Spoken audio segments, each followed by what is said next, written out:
All right, this is day 3 of our binary search lesson. Binary searches. So far this week, all we've done is look at numbers that were in ascending order in some kind of list. Okay? And we looked to see if the number was there. If it was, return the position. If not, return -1. So you want to establish a low position and a high position. Our author calls them lower bound and upper bound.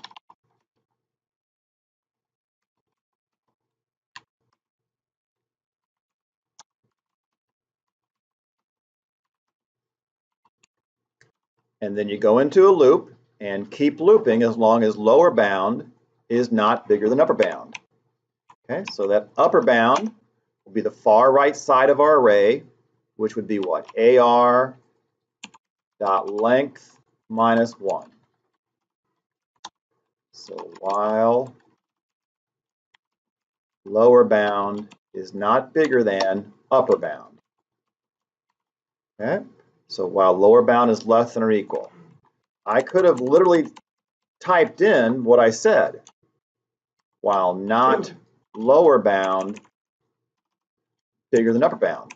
That's the same thing, and the AP exam might do that in the multiple choice section. But it's probably easiest to do without the crazy not. And just say while lower bound less than or equal. Don't forget the equal sign. If you forget the equal sign, you might miss your target value. And we find out where the middle position is.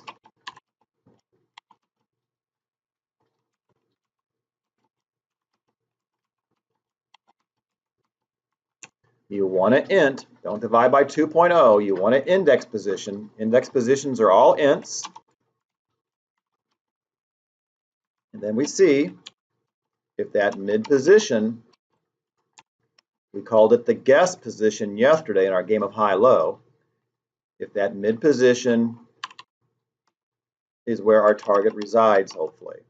If it is, we found it, return that position. If we didn't find it, we look to the left or right. This is a divide and conquer algorithm.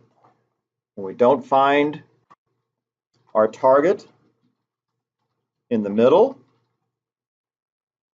we divide the list in half and look in either the left half or the right half. We continue to divide up the portion of the list we're looking at into halves.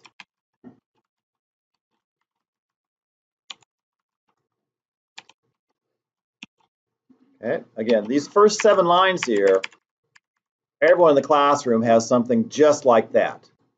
If you're at home typing this ahead of me, everyone's got something just like that. The only difference is you may have named LB and UB low and high or left and right. But now your neighbor might type in less than target, and you might type in bigger than target. Okay? Both work perfect. All this has to be this way, those 7 lines. But now you got choices to make. Okay? So if AR of mid is less than what we're looking for, it's too small, we know it must be over to the right. So we change our low value from 0 to mid +1. Else, if AR of mid's not equal to target, and if AR of mid's not less than target, then AR of mid's gotta be, what's left, bigger than target. So if it's too big, our high is gonna be changed to mid -1. It's the end of our while loop. If we get to the end of the while loop and don't find it, return -1 to signify that. Oh, I started calling it low and high. LB and how's that? go. 11, 4, and 1. 23 is in position 11. That looks right. 9's in position 4. 0, 1, 2, 3, 4. That looks good. And 8's not in there. That looks good too.